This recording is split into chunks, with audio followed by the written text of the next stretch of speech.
Welcome back. Tonight we're making creamy Tuscan chicken for dinner. This quick and easy dinner comes together in under 30 minutes. Tonight I've decided to go with 2 chicken breasts, but you can also make this recipe with chicken thighs. We're going to trim off any parts we don't want and then slice each breast in half. You can season this any way that you like with whatever blend is your favorite. My standard go-to is garlic salt and black pepper. Sometimes I use a little cayenne pepper for some extra heat, but not tonight.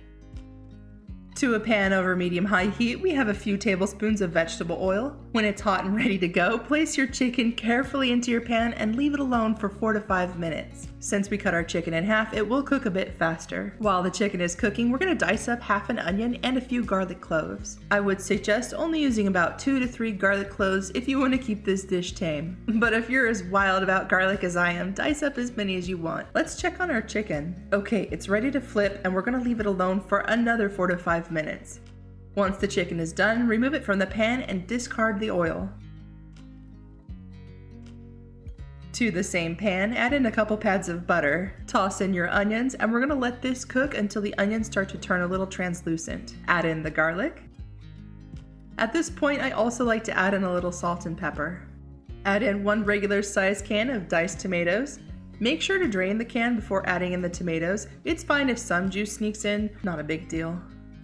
Next, we're going to add in 2 big handfuls of spinach. I'm going to add in way more because I really love this stuff, plus we kind of need to finish it soon. Time tends to get away from me and I'd hate for this to go bad. It does seem like a lot, but it is going to shrink down in size. Add in 2 cups of heavy cream.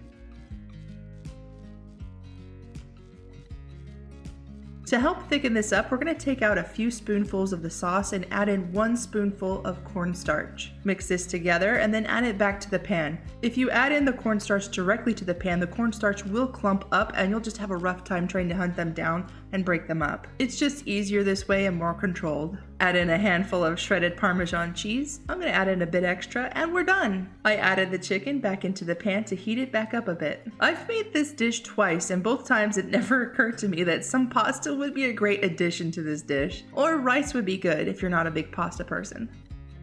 I'll insert an ingredients list right here for those of you that want to make this.